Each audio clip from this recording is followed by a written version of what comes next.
शङ्खं चक्रं जलौकां दधतमृतं घटं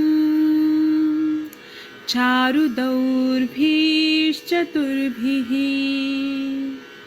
सूक्ष्मं स्वच्छातिरुद्यं शुकपरिविलसनम् मौलिमम्बोजनेत्रं कालाम्बोद्योज्ज्वलाङ्गं कटितटविलसश्च चारुपीताम्बराढ्यं वन्दे धन्वन्तरिं तव निखिलगदमिव प्रौढदावाग्निलीलम् प्रौढदावाग्निलीलम्।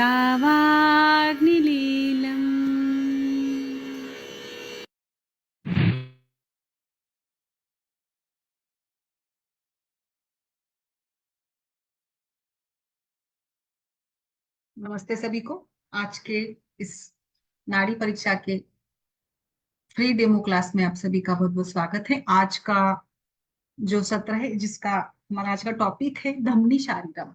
आमतौर पर ये देखा जाता है कि नाड़ी परीक्षा करते समय हम लोग धमनियों का उपयोग करते हैं।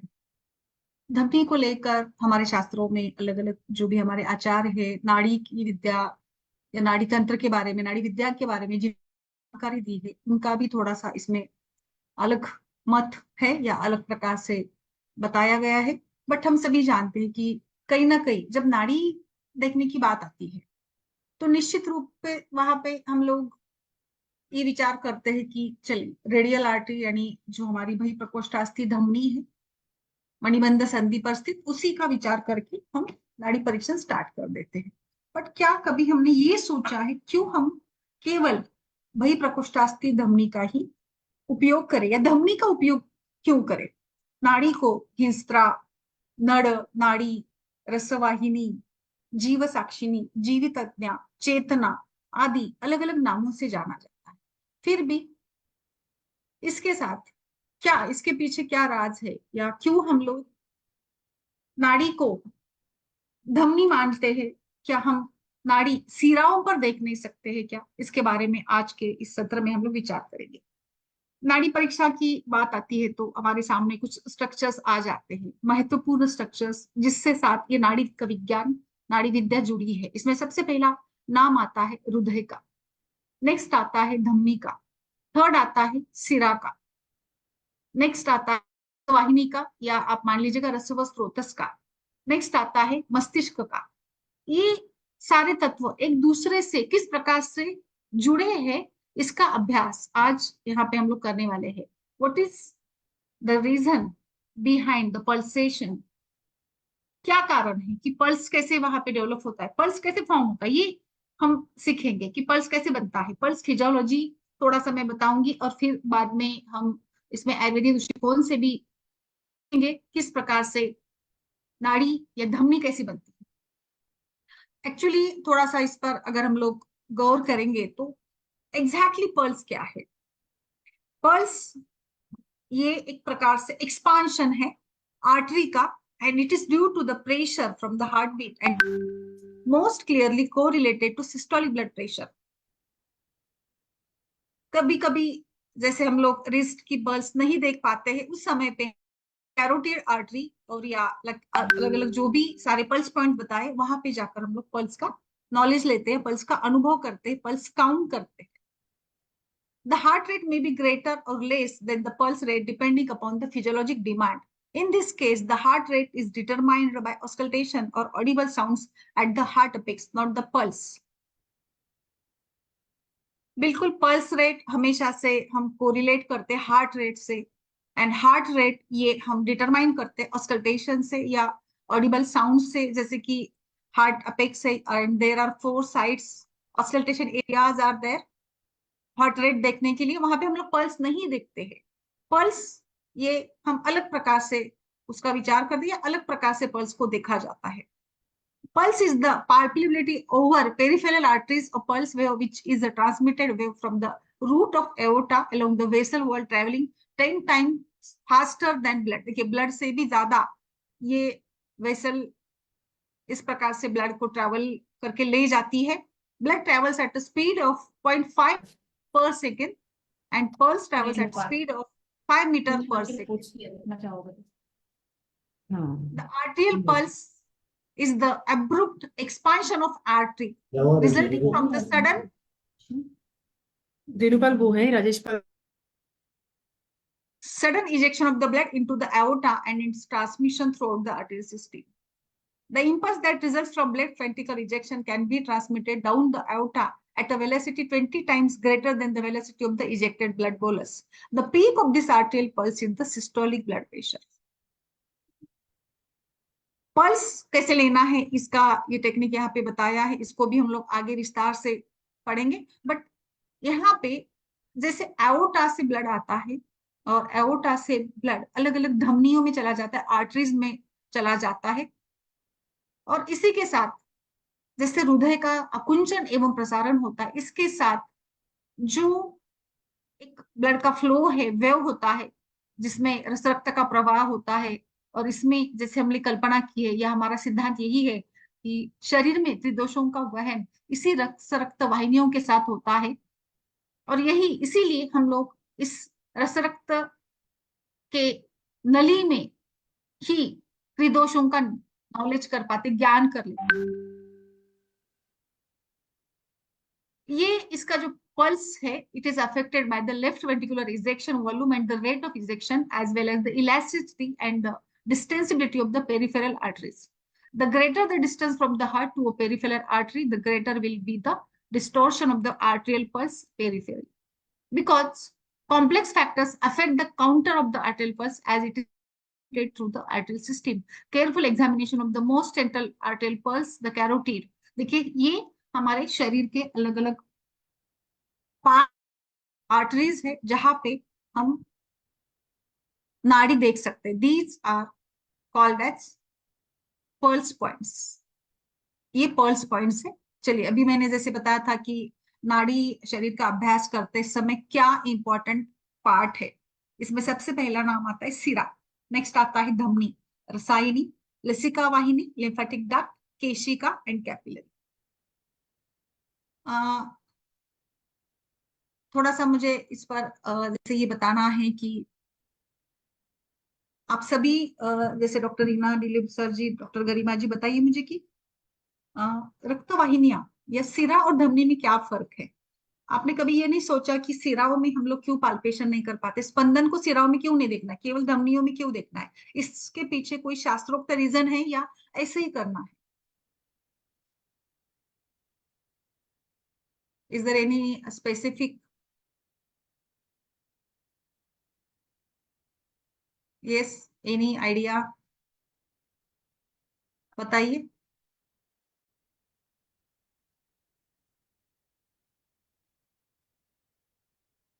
Yes ma'am, any idea? Doctor Reena ji, हमारे दर्शक कोई भी बताइए कि क्यों हम लोग केवल आर्टरी पे ही, धमनी पर ही क्यों नाड़ी को देखें, क्यों हम लोग सिराओं में नाड़ी को नहीं देखते हैं? इसका कोई रीजन है या ऐसे ही यूं ही चलता आ रहा है तो हम लोग इसको मान लेंगे? बताइए प्लीज, एनी आइडिया जो भी है आपके मैम जैसे भी. ब्लड का भी प्रणाम मैम. प्रणाम, हाँ, नमस्ते. ब्लड का भी रहता है, जैसे अपना मैम ईवीजी करवाते हैं तुरंत पूरा, मतलब जितनी भी गैसेस होते हैं शरीर के अंदर वो चेक करने के लिए. तो सबसे पहले हम कोई भी वेंटिलेटर या किसी भी चीज पे पेशेंट है तो हम ईवीजी करवाते हैं सबसे पहले. क्यों? क्योंकि हमें सिचुएशन का पता चल जाता है कि अंदर कार्बन डाइऑक्साइड और ये ऑक्सीजन कितनी मात्रा में जा रहा है, मैग्नीशियम, सोडियम, पोटेशियम के हिसाब से कितना जा रहा है, FiO2 वगैरह जितना भी उस हिसाब से बैलेंस किया जाता है. ये हो गया थोड़ा मॉडर्न के अनुसार. और हमारा आयुर्वेद के अनुसार हमारा जो वात पित्त कफ है, हमें इसके धमनी के द्वारा हमें एक्चुअल कंडीशन पता चल जाती है कि जो हमारा मतलब शरीर. हेलो. हाँ, यस यस, आवाज आ रही, बोलिए बोलिए मैम, बोलिए. हाँ, तो हमारा जो इसमें जो ब्लड में उससे हमें एक्चुअल कंडीशन बात पित्त कफ तीनों में हम बैलेंस कर पाते हैं कि हमारा वात बढ़ा हुआ ज्यादा जा रहा है, पित्त ज्यादा जा रहा है, या हमारा कफ ज्यादा जा रहा है, उससे हमें वात पित्त कफ के थ्रू हमें और भी जो अंदर बीमारियां होती है, डिसीज है, हमें उसका भी पता चल जाता है कि एक्चुअल में पित्त है तो मतलब कहाँ तक जा रहा है पित्त, तो किडनी स्टोन वगैरह इस तरीके से पूरा वेन में हमें, क्योंकि ब्लड सर्कुलेशन इतना स्लो रहता है कि स्लो या मतलब जैसे direct use pure impure blood का रहता है मैम, थोड़ा सा ये है, बहुत ज्यादा हम्म। डिफाइन नहीं कर पा रही हूँ मैं, लेकिन नहीं नहीं थोड़ा सा ठीक है, इट्स ओके। नहीं नहीं, बोलिए बोलिए, बोलना जरूरी है मैम। आप जो आपका जो भी पॉइंट है वो आप रखिएगा बिल्कुल। इसी के लिए तो हम लोग ये कर रहे हैं ना, इसको पढ़ रहे हैं, तो बिल्कुल कि हम लोग अच्छे से समझ ले कि धमनियों का ही क्यों हमें प्रयोग करना है, क्यों सिराओं का प्रयोग क्यों नहीं करना है। ये कभी हम इसके बारे में ज्यादा सोचते नहीं, या इसको कोई पता नहीं है नाड़ी शारीर के बारे में। इसीलिए मैंने सोचा कि हम ऐसे ही इसको ही पढ़ाएंगे, और आगे फिर नाड़ी परीक्षा का तो बड़ा ही एक शास्त्र है ये तो बिल्कुल। तो एक पहला बेसिक समझ लेते हैं मैम। मैंने यहाँ पे अच्छे से कुछ ये इमेज भी प्रिपेयर की है कि रस रक्त संवहन कैसे होता है। हृदय से ही रस रक्त संवहन होता है। तो हृदय से अंगों की तरफ, यानी बॉडी पार्ट्स की तरफ रक्त ले जाने वाली रक्त वाहिनियों को धमनी कहा जाता है। और मेजोरिटी अपवाद भी है, इसमें शुद्ध रक्त बहता है। केवल इसमें एक फुफ्फुसीय धमनी का एक एक्सेप्शन है, जो कि अशुद्ध रक्त का वहन करती है। अंगों से यानी हमारे बॉडी पार्ट से हृदय की तरफ ले जाने वाली रक्त वाहिनियों को सिरा कहते हैं। इसमें अशुद्ध रक्त बहता है, केवल फुफ्फुसीय सिरा इसका एक्सेप्शन है।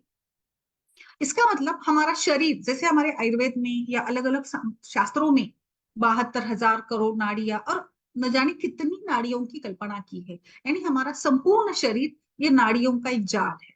नाड़ियों की कल्पना इसमें की है। जैसे अगर हम लोग मूत्र उत्पत्ति के बारे में भी पढ़ते हैं, तो सुश्रुत तो मूत्र उत्पत्ति में वही बात की है कि सुश्रुत आचार्य बताते हैं कि पक्वाशय से ही मूत्र का निर्माण होता है, और ये सूक्ष्म नाड़ियां वृक्क को, किडनी को पूरित करती है। यानी नाड़ियों की कल्पना ना केवल यहाँ पे नाड़ी विज्ञान में की है, बट बाकी कंसेप्ट को समझने के लिए भी शरीर में असंख्य प्रकार की नाड़ियां है। तो इस प्रकार से हृदय काम करता है, और हृदय से रक्त का आना जाना ये 24 hours by the starting the end point तक कंटिन्यू चलता रहता है। अभी इसमें दो मुख्य घटक आते हैं। जैसे मैंने बताया था, सिरा, धमनी और कोशिकाएं। कोशिका यानी कैपिलरीज, सिरा यानी भैंस। आयुर्वेद में सिराओं की संख्या 700 बताई है। धमनी, मुख्य धमनियों की बात करेंगे तो मैं आगे इसके बारे में चरक, सुश्रुत और बाकी सारे जो नाड़ी विज्ञान के आद्य गुरु है उन सभी के कहने के अनुसार मैं बताऊंगी कि किस प्रकार से उन्होंने धमनियों को लेकर बात की है। तो ये तीन कंसेप्ट के ऊपर हमें काम करना है। चलिए मैं पीपीटी शेयर करती हूँ ताकि हम आसानी से इसको पढ़ सके। देखिए, सिरा, धमनी आर्टरी, रसायनी lymphatic ducts, they are connected with each other. लसिका वाहिनी, जो जैसे इसको भी आप लिम्फेटिक डक्ट समझ सकते हैं। एंड केशिका, कैपिलरीज, जो कि सिराओं से कनेक्टेड है। तो बिल्कुल अगर हम इस पर अधिक थोड़ा सा विचार करेंगे, काफी सारे सूत्र इसके बारे में मिल जाते हैं, धीरे धीरे हम इन सभी को समझ लेते हैं। बट जब भी कोई हम नाड़ी का विचार करते हैं, नाड़ी देखने का सोचते हैं, तो हमारे मन में नाड़ी के लिए पर्याय आता है धमनी ही आता है। और इसी प्रकार से इन्हीं सिराओं से या धमनियों से उत्पन्न स्पंदन की गतिविधियों को, उनकी जो भी मूवमेंट है, उनके अंदर जो आते हैं, उनके अंदर जो भी दोष है, इन सभी दोषों को ही हम नाड़ी परीक्षा से जानते हैं। अभी यहाँ पे ये जरूर हम डिस्कस करेंगे, ये मैं बताऊंगी कि हृदय से निकलने वाली रस रक्त वाहिनियों में अधिक वेग होता है, अतः ये स्पष्ट रूप से परिलक्षित होती है, या स्पष्ट रूप से दिखती है, या स्पष्ट रूप से इसको हम लोग महसूस कर सकते हैं। किंतु जब यही रक्त वाहिनियों से आगे अनेक शाखाएं बनती है, कोशिकाएं बन जाती है, तब रक्त का वेग अत्यंत मंद हो जाता है। अभी थोड़ा सा इसको अगर हम पहचानना और अच्छे से समझना चाहेंगे, तो मान लीजिए कि हम लोग खेती में काम कर रहे, या अलग अलग जो भी खेती में पेड़ होते, पौधे होते, उनको हम लोग पानी दे रहे। तो हमने मोटर चला दिया, पाइप लगा दिया, मोटर स्टार्ट किया, है ना। तो पहले जो पौधे होते हैं, जैसे हम ले धातु पोषण न्याय में भी यही प्रकार से बात बताई गई, केदार कुल्य न्याय में। तो पहले जो सारे पौधे होते हैं ना, उसको तुरंत पोषण मिलता है, और वहां पे पानी का जो फ्लो होता है बहुत ज्यादा होता है। बट धीरे धीरे आगे लास्ट एंड के पौधों तक जाते जाते नली के पानी का जोर कैसा होता है रीना जी? क्या होगा उसमें? कुछ परिवर्तन आएगा या कंटिन्यू वही फ्लो रहेगा? कभी कभी घर में भी पानी, अगर मोटर लगाते हैं पानी भरने के तो दिन गए, बट फिर भी पानी भरा जाता है, तो हमने देखा होता है ना कि शुरू में बहुत अच्छा फ्लो आता है, बट बाद में ये फ्लो थोड़ा सा स्लो हो जाता है। जैसे अगर हम लोग बात करेंगे, नाले में अगर आपने पाइप भेज दिया तो वहां पे पानी फ्लो से आता है, सेकंड लेवल पर जाते हैं, थर्ड लेवल पर जाते हैं और ऊपर ऊपर जाते हैं, तो पानी का जो फ्लो है वो कम होगा, मंद गति से होगा। इसका कारण क्या है? ये एक नेचुरल प्रोसेस है। जैसे मैंने बताया कि जब ये दूरस्थ केशिकाएं दूर, शरीर के दूर और जाती है, हृदय से दूर दूर जाती है, तो इनके अंदर का जो एक बहाव है या इनके अंदर का जो क्षमता है वो थोड़ी सी कम होती नजर आती है। और बिल्कुल यही कारण है कि इनके, और फिर बाद में अगर सिराओं की बात करें तो मैं आगे एनाटॉमिकल पार्ट भी बताने वाली हूँ कि सिराओं की रचनाओं में और धमनी की रचना में क्या फर्क है। जब तक हम लोग रचना और क्रिया को अच्छे से समझते नहीं है, तब तक नाड़ी का जो भी ज्ञान लेना है, नाड़ी देखना, ये मुझे नहीं लगता कि मतलब ये इतना ज्यादा ये रहे। अगर आप इसको समझ लेते कि प्रोसेस कैसी होती है, तो नाड़ी देखने का मजा कुछ अलग ही है। एनाटॉमिकल डिफरेंसेस क्या है दोनों स्ट्रक्चर में, वो समझना इसमें जरूरी बन जाता है। और इसीलिए देखिए, अभी मैंने जो बात बताई ना कि केशिकाएं बन जाती है, तब इनमें रक्त का वेग अत्यंत मंद हो जाता है, और सिराओं में ये वेग नहीं के बराबर होता है, और परिणाम कहा, इनमें स्पंदन प्रतीत नहीं होता है। बिल्कुल शरीर में आप, मैंने पल्स पॉइंट्स का अभी इमेज शेयर किया था, आप शरीर में कैरोटिड आर्टरी, पोपिलेटर आर्टरी, जहां पर भी धमनी देखना, जहां पर भी आप नाड़ी देखना चाहेंगे, वहां सब तरफ से आपको यही आएगा कि जहां शरीर में रक्त वाहिनियां हैं वही आपको स्पंदन प्रतीत होता है। यानी हृदय की ओर से अंगों की तरफ रक्त ले जाने वाली धमनियों में ही हमें स्पंदन महसूस होता है, जिसको आज की भाषा में हम आर्टरी कहते हैं, नाड़ी कहते हैं। ये स्पंदन, हम इसको आप वात नाड़ी की उपमा दीजिएगा, क्योंकि आयुर्वेद में वही माना है ना कि नाड़ियों में या सिरा धमनियों में वात का वहन होता है। वायु शरीर में कार्य कैसे करता है? सिरा धमनियों के माध्यम से करता है। अब स्पंदन क्यों निर्माण होता है, इसके बारे में आप सभी दर्शक भी जो भी देख रहे हैं या जो भी सत्र में है, वो भी आप अपना चैट बॉक्स में लिखिएगा कि नाड़ी में स्पंदन क्यों होता है गरिमा जी, डॉक्टर शशि, क्यों होता है? रक्त के कारण होता है, वात के कारण होता है, रस धातु के कारण होता है, या हृदय की मांसपेशियों के कारण होता है कि हृदय कॉन्ट्रैक्ट होता है, रिलैक्स होता है, तो होता है? बताइए। हृदय विकास का तो बिल्कुल यहाँ पे रोल है ही, हृदय के संकोच विकास से ही तो रस रक्त आगे बढ़ता है। और हृदय की मांसपेशियां, कार्डियक मसल, जो कि कंट्रोल करता है, वातदोष ही कंट्रोल करता है इनका संकोच और विकास, तो इनको हम वातनाड़ियों या वातदोष से अलग नहीं करते, क्योंकि इन्हीं से तो वात धातु प्रवाहित होता है। बिल्कुल इसकी गति कैसी है, यानी इसमें जो भी संकोच होता है ये वायु के कारण ही होता है, और संकोच और विकास से ही नाड़ियां चलती है, जिससे नाड़ी में स्फुरण होता है। और इसी स्फुरण को हम नाड़ी के रूप से स्पर्श विज्ञान के आधार पर स्पर्श परीक्षा से इसको महसूस करते हैं।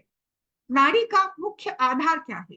कुछ आचार्य बताते हैं हृदय, कुछ आचार्यों का मानना है इसका आधार सुषुम्ना शीर्ष है, पॉन्स मेडुला ऑब्लंगेटा, जो कि ब्रेन में सिचुएटेड है, ब्रेन का पार्ट है जो कंट्रोल करता है हमारी हर एक्टिविटी को। और तीसरा इसमें ऑर्गन आता है नाभि। अभी आप मुझे बताइए, नाभि, मस्तिष्क और हृदय, इनका नाड़ी का क्या संबंध? What is the connection between नाड़ी, हृदय, नाभि और मस्तिष्क? बताइए। स्फुरन तो हम लोग डिस्कस कर ही रहे हैं। नमस्ते डॉक्टर ज्ञानेंद्र सर, अच्छा वो आपने ज्वाइन किया। नाड़ी के स्फुरन का कारण क्या है? वातदोष, ऑप्शन आपके पास, ऑप्शन ए वातदोष, ऑप्शन बी रस, ऑप्शन सी रक्त, ऑप्शन डी वात।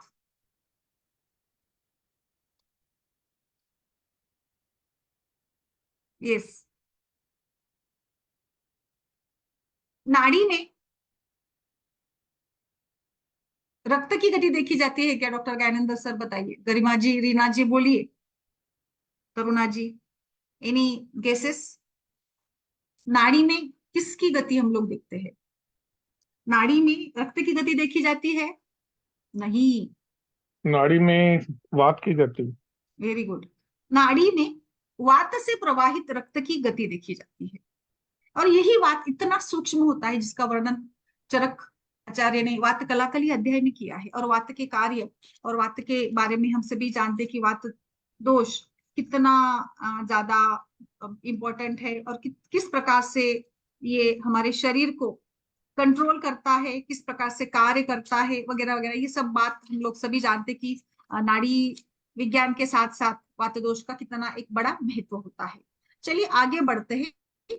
इसी कंसेप्ट को आगे बढ़ाते हुए मैं आगे शेयर करना चाहूंगी कि ये अभी मैंने 5 फैक्टर्स आपको बताए थे, इसका एक एक का मैं डिस्क्रिप्शन बताती हूँ।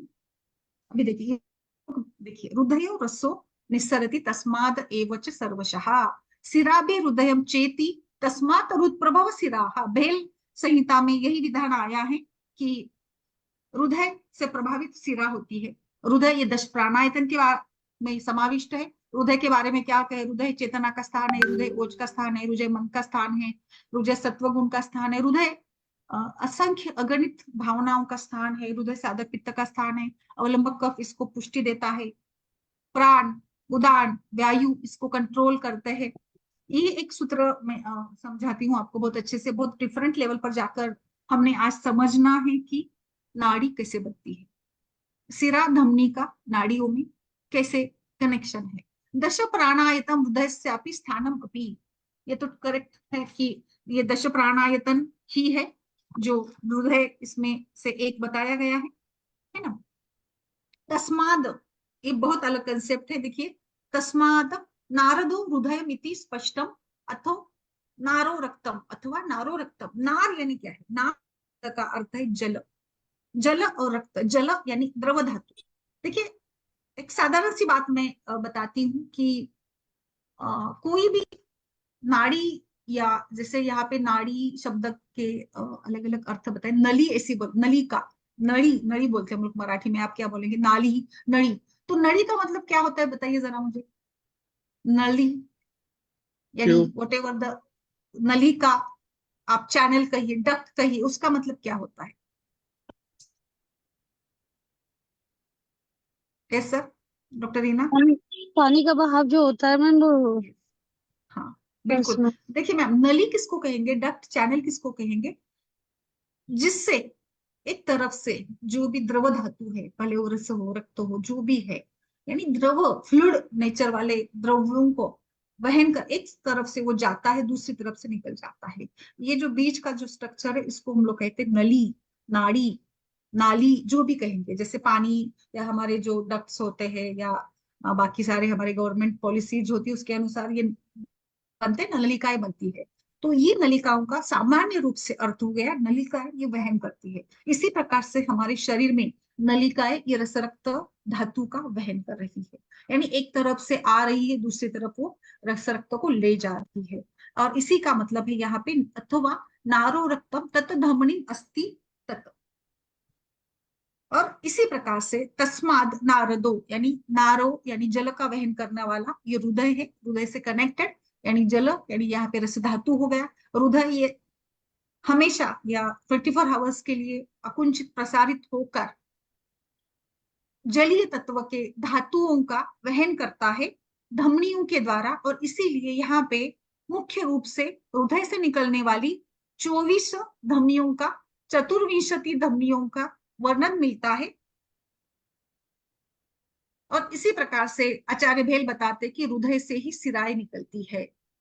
ये देखिए, एक और थोड़ा सा मैंने इस पर विचार किया है। मैं एनाटॉमिकली बात कर रही थी कि हम लोग जब तक मैडम, वेन और आर्टरी नाड़ी का नाड़ी अब, नव को नहीं बोलते कि सुषुम्ना भी तो नाड़ी को कहा गया है।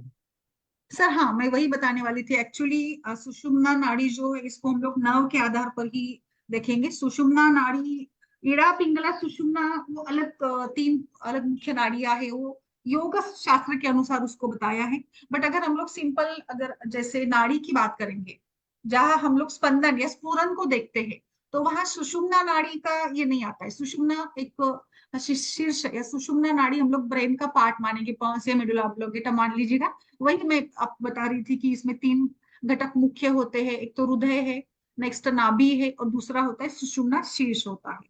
बट सुषुम्ना नाड़ी, इडा पिंगला सुषुम्ना, ये अलग योग शास्त्र के अनुसार है, इसमें इसका वर्णन मिल जाता है। ठीक है, अभी हम थोड़ा इसमें मैं रचनात्मक दृष्टिकोण से बताना चाहूंगी, क्योंकि मेरा आज का डिस्कशन पॉइंट वही है कि धमनियों में ही हम स्पंदन क्यों महसूस करते हैं। जिसके पास भी इसके उत्तर है, रीजन है, वो आप चैट बॉक्स में डालते जाइएगा। आप भी डॉक्टर सर, आपको भी जो भी लगता है, वेंस और आर्टरीज कैसे बनी है। वेंस ये हृदय की तरफ जाती है, आर्टरिया ये हृदय से निकलती है, collect blood from the body organs. Veins ये शरीर के अलग अलग अंगों से रक्त को कलेक्ट करके हृदय की तरफ ले जाती है, जिसकी एक बड़ी सिरा बनती है अशुद्ध रक्त कैरी करने वाली। एंड आर्टरीज ये ऑर्गन को डिस्ट्रीब्यूट करती है। वेन्स में ब्लड प्रेशर लो होता है, आर्टरीज में हाई होता है। इसका भी कारण यही है कि ये हृदय से निकलती है आर्टरीज, एंड हृदय ये ग्रेट सोर्स है ब्लड का, and so the blood pressure is high in the arteries. Veins में वॉल्स होते हैं, आर्टरीज में वॉल्स एब्सेंट है। Veins most of the time deoxygenated blood carry करती है, arteries carry oxygenated blood. Veins start in blood capillaries, arteries and in capillaries. देखिए, arteries से आगे कैपिलरीज, और इसी कैपिलरीज से फिर आगे वेन्स। तो ये स्ट्रक्चर होता है। वेन्स ये सबक्यूटेनियसली देखी जा सकती है, आर्टरीज थोड़ी सी अगर वैसे डीप ही है वेन की तुलना करेंगे तो। अगर शरीर में खून की कमी है या देर इज नो ब्लड, सिरा कोलैप्स हो जाती है, बट आर्टरीज कोलैप्स नहीं होती है। वेन्स डिवाइड होकर वेन्यूल्स में उनको डिवाइड करते हैं, and arteries are further divided into arterioles. Veins are usually flattened or collapsed with the thin walls, and arteries are round and relatively thick walled. इसमें picture में क्लियर दिख रहा है इनका रचनात्मक पार्ट। वेन का कलर ब्लूइश होता है, arteries somehow reddish in color. Veins show sluggish movement of blood. जैसे मैंने अभी बताया था कि सिराओं में स्पंदन नहीं के बराबर होता है, एंड आर्टरीज आर वेरी शो स्फूर्ति मूवमेंट, यानी बहुत ही एक उच्च तरीके से स्फुरन को या मूवमेंट को आर्टरी में प्रतीत किया जा सकता है। If veins wall is injured, blood comes out, collects in a pool in a small area around the when. And अगर आर्टरी को, आर्टरियल वॉल को इंजुरी हो जाती है, लाइक ब्लड तो देखिए फाउंटेन के जैसे आ जाता है, and large area around the artery, यानी बहाव इसका मोटा मोटा होता है। यस यस, पंपिंग के कारण तो है ही सर, डेफिनेटली पंपिंग हार्ट का एक्शन तो है ही। ये देखिए, इस अभी यहाँ पे स्पष्ट हो गया कैसे arteries and veins how are related. Arteries से arterioles, then capillaries, and the network form होता है, बिल्कुल, और आगे इसी से वेन बनती है। तो ये एक बेसिक है हमारा जो हम लोग इसको पढ़ते हैं, बट अभी हमने इसको धमनी या नाड़ी परीक्षा के आधार पर विचार करना है। सिरा 700 है, क्लियर। धमनियां 24 है। धमनियों का मुख्य स्थान क्या है? आप क्या सोचते हैं, धमनियां कहाँ से निकलती है? इसके बारे में डिफरेंट ओपिनियन है हमारे आचार्यों की। कोई नाभि मानता है, कोई हृदय मानता है। क्षारंधर आचार्य ने नाभि को मूल स्थान माना है, एंड सुश्रुत ने भी नाभि को ही माना है, बट आगे सुश्रुत ने भी आगे उनके इसमें लिख कर रखा है इसी प्रकार से कि उन्होंने हृदय को भी फिर से महत्व दिया है, यानी हृदय को भी उन्होंने कहीं जाकर माना है। और इस प्रकार से अलग अलग और भी कणाद है, और बाकी के भी जो भी आचार्य है उनका भी, बट हृदय और नाभि दोनों के बीच में ही है कनेक्शन। तीसरा फैक्टर यहाँ पे आता ही नहीं। और मैंने कई बार जो हम नाभि पूरन पढ़ते हैं उसमें भी मैंने बताया था कि नाभि को, नाभि ये सिरा का प्रभव स्थान है, नाभि से सिराएं निकलती है, नाभि एक मर्म भी है, एंड इसीलिए नाभि पर कोई भी हानि होती है, आपत्ति होती है, पीड़न होता है तो मृत्यु तक के बनाते, नाभि में प्राण स्थित होते हैं, ये बिल्कुल हमने देखा है। चलिए आगे बढ़ते हैं। स्पंदन और pulsation is in strong in vessels which carry blood from heart, so we can connect or feel the pulsation correctly. तो देखिए, ये जैसे हार्ट का कॉन्ट्रैक्शन, ये फर्स्ट पॉइंट हो गया। समझ रहे बात को? स्पंदन या पल्सेशन क्यों होता है? It is due to the contraction of the heart. दूसरा पॉइंट यहाँ पर होगा कि स्पंदन या आर्टरीज ये हृदय से नजदीक होती है, एंड सो ये ब्लड को कैरी करती है स्ट्रांगली, वॉल्यूम उसका ज्यादा होता है, and so we can connect और feel the pulsation correctly. But when the different capillaries और व्हेन ट्रांसफर ब्लड, बट यही रक्त जब कैपिलरीज से आता है या जाता है, वेन से अगर आता है या जाता भी है, वेनेवर, बट इसमें जो फ्लो होगा it is slow in nature, and so Spandan becomes mild और सॉफ्ट. तो यहाँ पे स्पंदन बहुत ही मंद प्रकार से होंगे, सॉफ्ट होंगे, जिसको आप महसूस भी नहीं कर पाओगे या नहीं के बराबर ही होते हैं. अभी हमने रचनात्मक पार्ट देखा नाड़ी पढ़ते पढ़ते कि सिराएं और धमनी कैसे बनी है. जैसे वेन्स ये स्मॉल कैपिलरीज से बनी है, एंड कैपिलरीज हम आइडेंटिफाई नहीं कर, आप ऊपर से कैसे आइडेंटिफाई करेंगे कैपिलरीज को, बताइए. जो व्यक्ति बहुत ही ज्यादा क्रुश है, लीन है, थीन है, वो इसको आइडेंटिफाई करेगा. बट अगर बाकी लोगों की बात करेंगे तो उसमें ये चांस ही नहीं है ना कि इसको कैसे आइडेंटिफाई करेंगे स्मॉल कैपिलरीज में. तो स्मॉल कैपिलरीज में ब्लड को देखना बिल्कुल लाइक नामुमकिन सी है, या हम उसको स्पंदन को महसूस भी नहीं करेंगे, या स्पंदन उधर होगा ही नहीं, है ना. समझ रहे बात को मेरी. देखिए इस प्रकार से ये हम लोग आइडेंटिफाई नहीं कर पाते हैं. In humans only you can feel the nadi where blood passes from heart. How the pulsation is formed? It is due to contraction, relaxation of heart, flow of blood. वात दोष, तीसरा फैक्टर आ गया Gyanendra sir, वात दोष. मैंने अभी अभी बताया था कि वायु शरीर में गति करता है, वायु ये सिरा और धमनियों के माध्यम से ही कार्यरत होता है, and so the third factor is वात दोषा गति. और इन तीनों के कारण ही नाड़ी में स्पंदन, स्फुरन देखा जाता है, जिसका अनुभव, जिसका ज्ञान हम स्पर्श परीक्षा से करते हैं. अभी आपने सुषुम्ना नाड़ी की बात की थी ना. सुषुम्ना नाड़ी ये medulla oblongata is the centre और power house which promotes for the heart activity, which controls the activity of heart, and so नाड़ी स्पंदन are basically due to vata flow.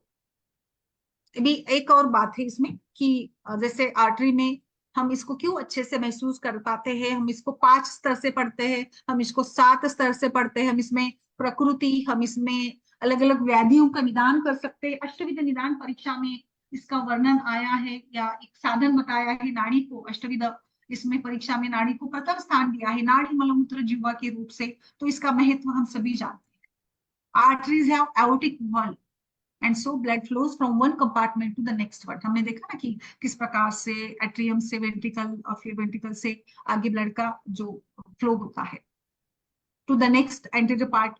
अभी कई बार आपको ऐसे कभी किसी ये प्रश्न आया है कि हम तर्जनी पर ही, इज देयर एनी रीजन कि हम लोग तर्जनी या फर्स्ट अंगुली से ही वात दोष को क्यों महसूस, इज देयर एनी रीजन, या ऐसे ही वर्षों से सुनते आ रहे, ग्रंथों में लिखा है, अब तो देश प्रमाण के आधार पर इसको हम लोग एक्सेप्ट कर ले. बोलिए कि का, मध्यमा से पित्त का और थर्ड फिंगर से अनामिका से कफदोष का ही क्यों ज्ञान होता है. इज देयर एनी रीजन, या ऐसे ही.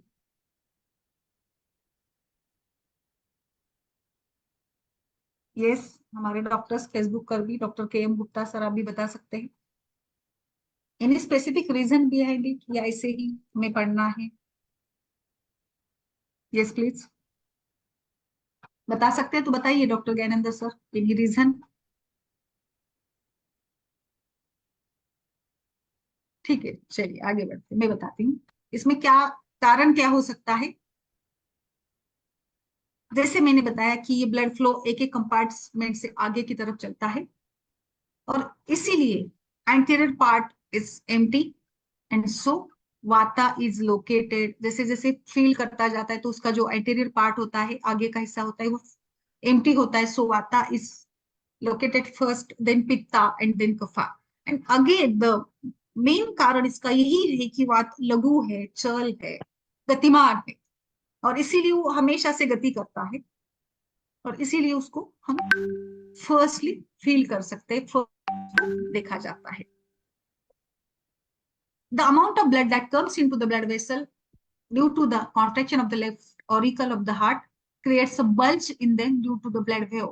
इसमें एक bulge बनता है. As the wave progresses, जैसे जैसे ये वेव आगे जाती है, the bulge is eliminated and the artery returns to its original position. जैसे हम स्पंदन को महसूस करते हैं ना, जिस प्रकार से उसमें वेव आती है, जैसे हमने बात की, जो नाड़ी होती है उसमें वक्रता होती है, पित्त के नाड़ी में उछल कूद होती है, कफ की नाड़ी अपनी नियमित गति से चलती है। तो ये वेव जो है, इससे जो बल्ज बनता है आर्टरी में, ये उभार बोलिए आप, जैसे फुगा फुलाते समय भी, और फिर अगर फुगा जो होता है ना, बलून अगर फूट जाता है तो इसमें बिल्कुल भी प्रेशर नहीं रहता है, तो उसकी पोजीशन कैसी होती है, सेम यहाँ पर भी होता है। As the wave progresses the bulge is eliminated and the artery returns to its original position. Again, there is a contraction of the convolutive chamber due to which the bulge is generated. Again, ये तो continue चलता रहता है ना, स्पंदन तो continue बनता है, flow चलता रहता है continue, blood pumping, circulation. In this case, the artery elevates back to its position, and these bulges themselves appear to be gold in the नाड़ी परीक्षा. और इसी से ही हमें आगे in Ayurveda, these are called as dhamana. Dhamana. It is the lamp of pulsation and spurana. Overall, these are the everything of pulse examination. यही ये हमारे लिए it is the gold और it is the key concept, it is the key point, या इसको ही हम दमान कहते हैं, यही स्फुरन है. And so the pulsation is caused, स्फुरन ये हृदय के संकोच विकास से, वात की गति से एवं रक्त के प्रवाह से, त्रिदोषों से बनता है. And overall, these are the everything of pulse examination. And with the Sparsha Pariksha, by touching these, the examiner takes the decision. From their peculiarities, innumerable emotions, diseases, birth, death of human being are revealed. जैसे अरिष्ट है, ज्ञान, व्याधि, सभी का ज्ञान. Of all the medical systems or sciences, Ayurveda has researched them the most. और इसीलिए नाड़ी शारीर, धमनी शारीर, ये अगर हम इसका विचार करेंगे तो मुझे लगता है आयुर्वेद में जिस प्रकार से, देखिए इतने, मतलब मेरे सामने इतना एक लिटरेचर, इतना इसी से मैंने एक्सट्रैक्ट करके ये पॉइंट्स बनाए हैं कि इतना इस पर आप पढ़ेंगे तो 50-100 पेज का ये वर्णन है, किस प्रकार से हृदय को लेकर बातें बताई गई है, नाड़ी को लेकर अलग अलग मत प्रवाह है, सिराओं को लेकर है. आचार्य सुश्रुत ने कहा है, शब्द की लहरों की भांति अथवा जल की लहरों की भांति रस शरीर में भ्रमण करता है. अलग अलग तरीके से, अलग अलग, आचार्य ढल्लन ने भी वही बात बताई है. और सभी जो भी हमारे, मतलब इवन दो देखिए महाभारत में भी व्यास जी ने यही प्रदर्शित किया है कि हम लोग नाड़ी का परीक्षण या नाड़ी का ज्ञान कैसे ले. अश्व, शस्त्र, शास्त्र, रीना, वाणी, स्त्री, पुरुष, योग्य व्यक्ति के पास रहने से योग्य और अयोग्य हो जाते हैं. और बिल्कुल इसी प्रकार से नाड़ी का ज्ञान महासंयमी, महाज्ञानी और धीर पुरुषों को ही प्राप्त होता है.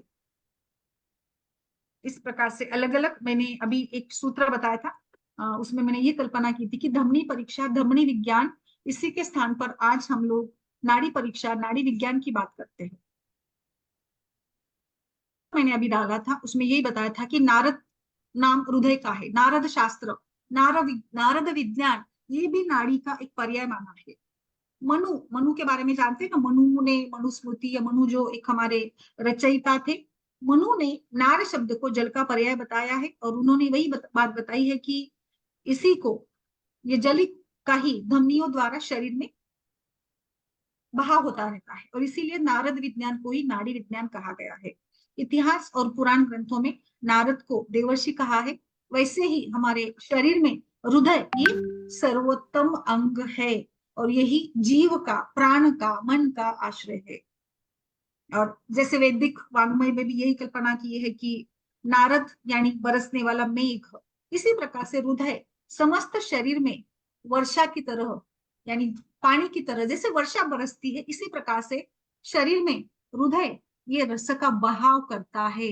और इसीलिए हृदय ये रस रक्त प्रवाह का मुख्य साधन. देखिए यहाँ पे मैंने ये मुख्य रूप से आप सभी के लिए एक, ये जैसे पंप में, साइकिल के पंप में हवा भर रहा है कोई व्यक्ति, तो अगर हृदय में ज्यादा बल है, में ज्यादा ब्लड फ्लो है, वॉल्यूम है, तो नाड़ी का जो बल होगा वो कैसे होगा. और अगर हृदय यानी ब्लड वॉल्यूम कम है तो नाड़ी कैसे लगेगी, बताइए सभी लोग.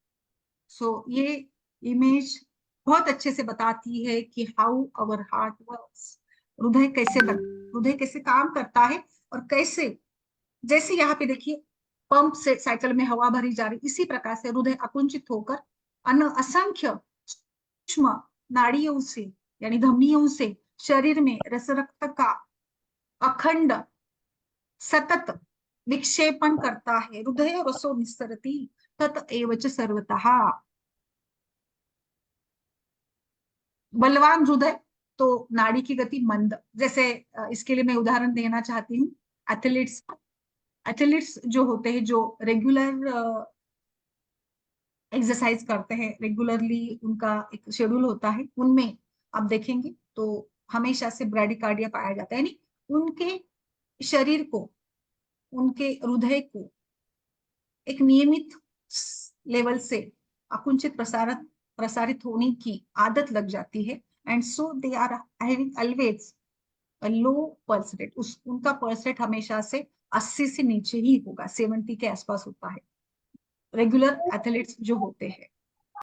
यानी यहाँ पे एथलीट्स तो उनका एक्सरसाइज है, खान पान है, सारी बातें हैं, तो उनका हृदय बलवान है, और इसीलिए नाड़ी का जो संख्या है वो थोड़ी सी कम होगी।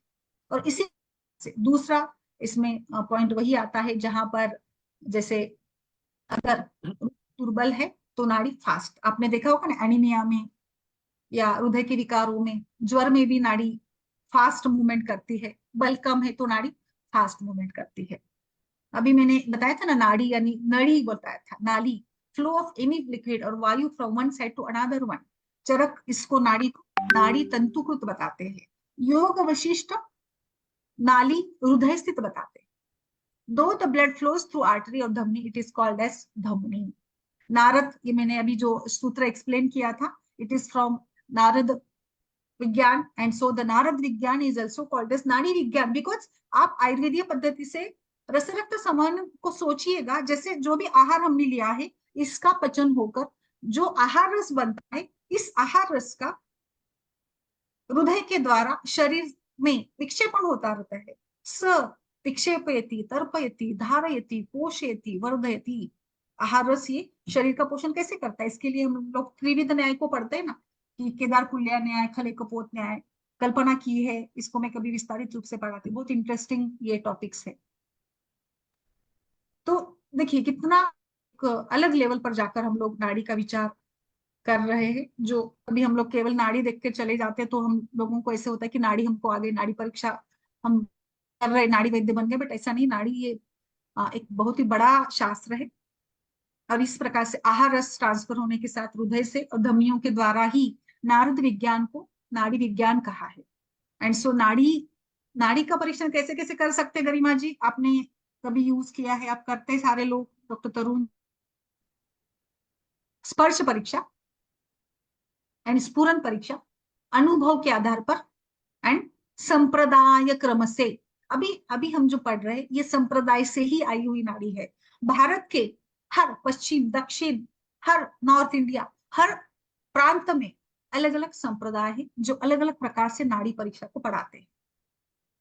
शिव नाड़ी है और न जाने कितनी है, अलग अलग नाम। मैंने नाड़ी परीक्षा के इतिहास के सत्र में इसको सविस्तर रूप से पढ़ाया था। आचार्य चरक शारीर स्थान में बता, हम लोग यूं ही बोलते रहते कि नाड़ी को आचार्य हमारे बृहत्तरीकार चरक सुश्रुत वाग्भट में नहीं लिखा है, ज्यादा थोड़ा कम लिखा है, बट नहीं लिखा ऐसा बिल्कुल भी नहीं है। देखिए बेस ही उन्होंने लिखा है, आचार्य चरक ने शारीर स्थान में बताया है। स्पर्श त्वगिन इंद्रिय, स्पर्श त्वक इंद्रिय के आश्रय में रहता है, और रोगी को सांत्वन के लिए शब्द सबसे महत्वपूर्ण है। काउंसलिंग, किसी को कुछ प्रॉब्लम है, व्याधि है, पेन है, दर्द है, तो इसको हम लोग क्या करते हैं, समझाते हैं, शब्दों का सांत्वन। कोई रो रहा है तो बोलते अरे मत रो, मैं कर दूंगा, मैं मदद करूंगा, तो बस शब्द से ही उसका रोना बंद हो जाता है। शब्द एक चिकित्सा का प्रकार भी है। उसी प्रकार से स्पर्श ये भी चिकित्सा है, स्पर्श ये भी रोग निदान का साधन है, और इसी स्पर्श विज्ञान के आधार पर हम नाड़ी देखकर स्पर्शन परीक्षा से रोग का ज्ञान करते हैं।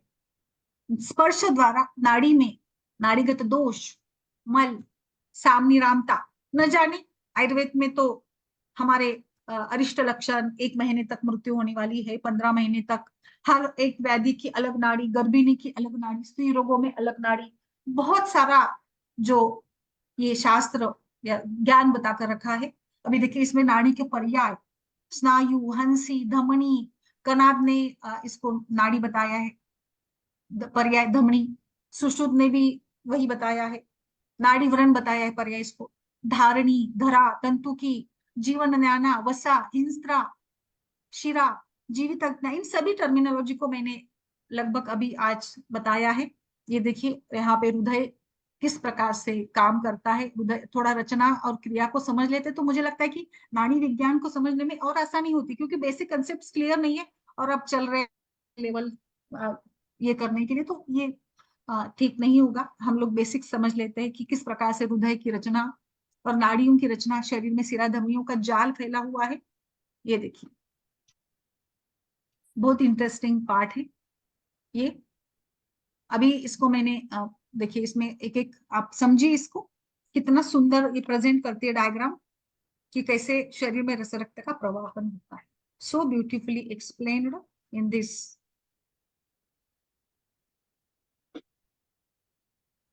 देखिए कैसे फिर कहां से ब्लड का फ्लो होता है,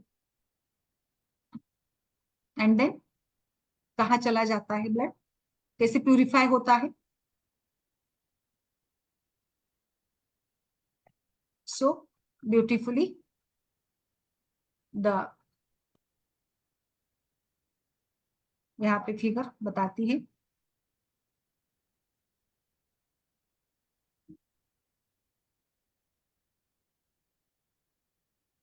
see and so finally red blood cells move into the aorta और फिर aorta से आगे। और इंटरेस्टिंग मैं बताती हूँ, देखिए कैसे कॉन्ट्रैक्शन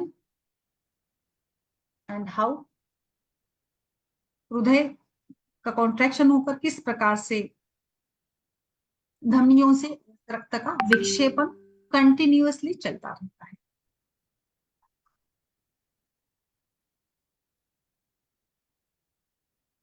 और त्रिदोष इसी से,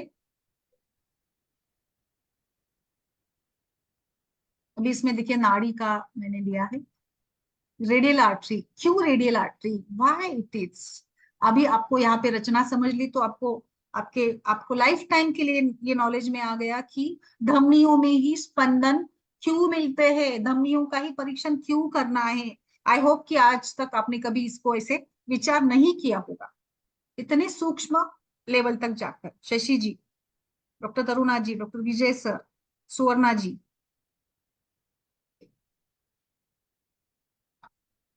किसी ने सोचा ही, doctor Reena, doctor Dilip sir, Gyanendra sir, इसमें आपने जैसे पहला क्लास किया था आपका भी था कि थोड़ा और डिटेल में चाहिए, तो और मेरा भी एक्चुअली यही था कि हम इसको और डिटेल में समझ ले बेसिक लेवल से। तो आई होप कि आपको और इसमें इंटरेस्ट आएगा। ये देखिए कैसे नाड़ियां और बाकी जाल, और इसमें हम क्यों, मेरा बेसिक आज का वही था कि धमनियां क्या है, धमनी को कैसे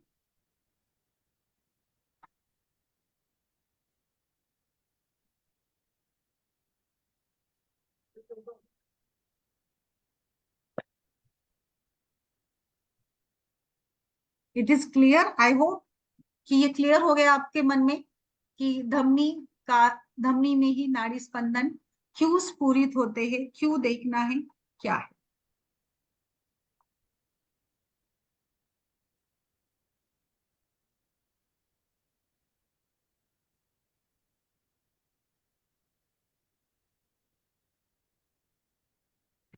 देखिए sir, these are all the points of evaluation, pulse points.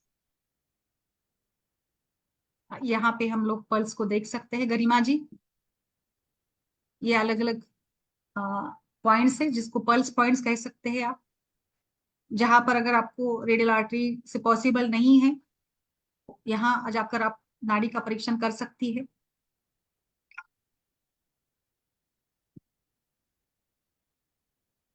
तो देखिए हृदय चेतना, ओज, मन, सत्व, साधक, पित्त, रस धातु का मूल स्थान, इस प्रकार से इसको मैंने आज के सत्र में ये बातें धमनियों को लेकर मैंने बताने का प्रयास किया है कि धमनी परीक्षा, नाड़ी परीक्षा कैसे, उसका बेस क्या है। बहुत सारा है इसमें, बहुत सारा हृदय के बारे में और नाड़ियों के अलग अलग पर्याय के साथ साथ अलग अलग तरीके से वर्णन किया हुआ हमें मिल जाता है। एनी डाउट बोलिए, डॉक्टर गरिमा जी, डॉक्टर रीना जी, डॉक्टर दिलीप, आपका कोई इसमें विचार हो तो प्लीज प्रकट करिएगा। सभी हरितपृत नाड़ी में भी शिरा और इसके बारे में वही बताया है, वही बातें बताई गई है। 72,000 नाड़ियां, 12,000 शीर में, 8,000 दोनों भुजाओं में, 28,000 हृदय में, कटी के नीचे 24,000। इस प्रकार से इस प्राणियों में शिरा की स्थिति होती है, मतलब संपूर्ण शरीर शिराओं से बना होता है।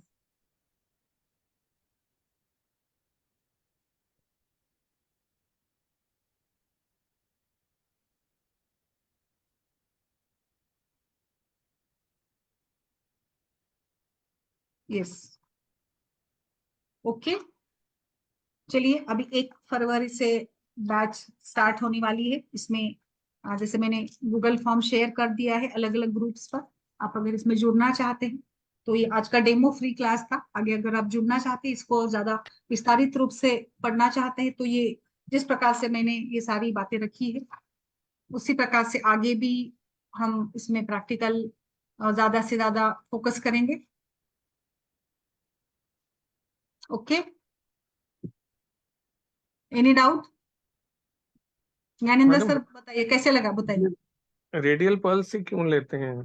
हाँ, रेडियल पल्स से क्यों लेते, तो बिल्कुल सबसे क्लोज है, सुपरफिशियल है और इजीली अवेलेबल है, पाल्पेबल है, बड़ी है सबसे और नजदीक है हृदय से, इसीलिए रेडियल पल्स। और सबसे इम्पोर्टेंट इसका जो है कि आसान तरीके से इसको हम लोग पढ़ सकते हैं। इसमें कोई ये ऑकवर्ड फील नहीं होता इसका करते समय, थोड़ा सा ये हो सकता है, तो इसीलिए रेडियल आर्टरी का ही ज्यादा से ज्यादा विचार किया जाता है, तो ही हम लोग पढ़ते या मानते हैं। देखिए इसमें it is closer and skin surface से भी ये ज्यादा क्लोजर होती है, यानी त्वचा से इजीली हमें ये मिल जाती है बाकी आर्टरियों से। एंड थोड़ा सा ही अगर हम लोग इसको पाल्पेबल करते हैं या थोड़ा सा ही जस्ट प्रेस करते हैं तो ये आपको मिल जाती है। It's less invasive and so we use mostly the radial pulse. It is close to heart. It is close to the skin surface. It requires less pressure. It's less invasive. And so we use radial artery. अब ऐसा नहीं है radial artery ही ऐसा नहीं है, but बाकी भी कर सकते हैं, बट ज्यादा मोस्ट प्रोबेबली इजीएस्ट वे। और जैसे मैंने अभी ये सारा समझाया आपको, तो मुझे लगता है कि ये क्लियर हो गया है कि किस प्रकार से इसमें हम लोग अच्छे से यूज कर सकते हैं नाड़ी पे। इसीलिए रेडियल आर्टरी का यूज करना है, बाकी से ज्यादा रेडियल आर्टरी का यूज किया जाता है। Okay sir, thank you ma'am. ठीक है, ओके, चलिए फिर मिलते हैं नेक्स्ट।